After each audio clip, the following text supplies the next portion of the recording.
Yo les gens, c'est le footballeur parisien, j'espère que vous allez bien. Moi ça va. Alors aujourd'hui on se retrouve pour une toute nouvelle vidéo. Une vidéo débrief du match entre l'Autriche et l'équipe de France. Si je parle pas trop fort, c'est normal, ne vous inquiétez pas. C'est parce qu'il est tard en fait, tout simplement. Bref, on s'en fout. Victoire 1-0 de l'équipe de France sur un contre son camp de Weber. Match compliqué où les Autrichiens ils étaient vraiment pas là pour rigoler. Ils ont mis des coups qu'il fallait mettre, mais ils ont mis plus de coups que ça. Donc on est parti pour commencer ce débrief. Let's go.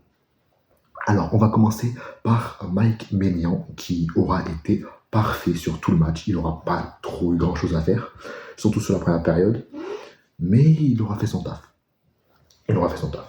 Comparé à Upamecano que j'ai trouvé un peu en dedans aujourd'hui, très compliqué. Il a perdu beaucoup de ballons, il a perdu beaucoup de duels. Il a failli nous coûter un but d'ailleurs. Je sais pas comment elle rentre pas les gars. Comment elle ne rentre pas celle-là? Upamecano qui donne. Derrière, il y a un 1v1 Maignan contre, je sais plus c'était qui l'attaquant autrichien. Maignan l'arrête, Maignan la sort et Maignan nous sauve. De plus, également le très énorme match de N'Golo Kanté. Mais on en a l'habitude avec N'Golo Kanté. Alors, ceux qui sont sortis du train N'Golo et qui ne croyaient pas beaucoup en lui, je ne vous comprends pas, parce que N'Golo, ça reste N'Golo, les gars. Il a beau être parti en Arabie Saoudite, il a toujours un excellent niveau. Il était partout ce soir, au milieu, en attaque, en défense, même pour nous sauver en fin de match. Il était partout, le mec. Griezmann, qui a fait sa partie, il a fait du Griezmann. Il a eu beaucoup de contacts, mais comme beaucoup de bleus en général. Il s'est pris les panneaux publicitaires dans la tête. Et il a saigné. Bon, mais il a surtout... Voilà, excusez-moi, je cherchais mes mots. Il a surtout subi plein de fautes. L'inquiétude qu'on va avoir, c'est est-ce que son genou va tenir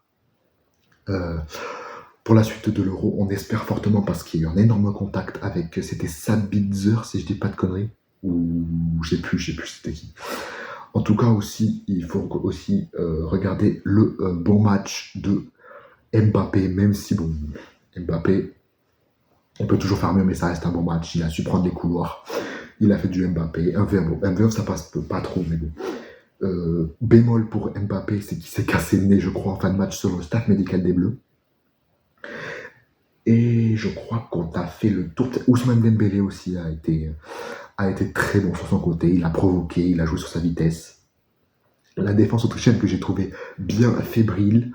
Il y avait un écart de niveau clairement, et ça s'est vu sur le terrain. Bon, peut-être pas au score, parce que maintenant il faut finir. Griezmann qui est à 2 doigts de mettre le but, je crois que c'est sur un centre de Théo Hernandez du côté gauche. Ça passe tout droit. Pence est complètement battu. Griezmann qui la touche, mais elle part comme ça au lieu de partir dans le but. Il y a celle-là. Il y a aussi l'énorme raté d'Olivier Giroud, qui, en fait, il y a beaucoup plus de chances de la mettre que de la rater, celle-là. C'est un truc de fou.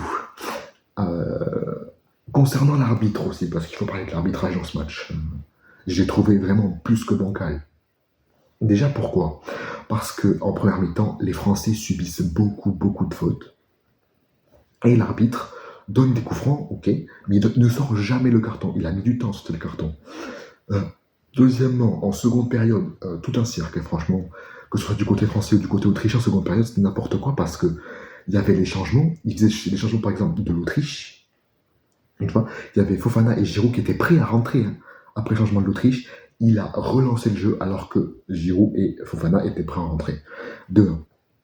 De 2, il a mis un carton jaune à Mbappé. Alors ok, Mbappé est re-rentré sur le terrain, il s'est mis par terre parce que bon, le mec il a eu un énorme contact de l'épaule de Kevin Danso, mais il ne le voit pas, donc c'est totalement involontaire. Mais il s'est pris un sacré coup quand même, mais du coup, forcément, parce qu'il s'est cassé le nez.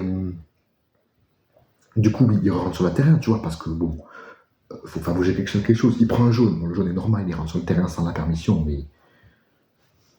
Et l'arbitre.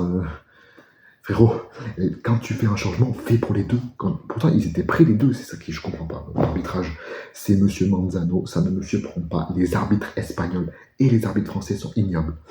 Surtout Manzano, qui est l'un des pires arbitres d'Espagne. Je sais pas qu'est-ce qu'il fout à l'Euro, franchement, ça me dégoûte. Bon, heureusement, ça n'a pas d'impact négatif sur l'équipe de France, et tant mieux. Bref, c'était tout pour ce petit débrief de Autriche-France. N'hésitez pas à mettre un maximum de pouces bleus, de commentaires et à vous abonner à la chaîne parce que le prochain débrief, ça sera le match de l'Italie contre l'Espagne. Je ne sais pas quand c'est, je ne sais pas si c'est demain ou après-demain, il faut que je regarde. Bref, sur ce, c'était le footballeur parisien. Prenez soin de vous, on se dit du coup à la prochaine fois pour le débrief de Italie-Espagne. Ciao les amis!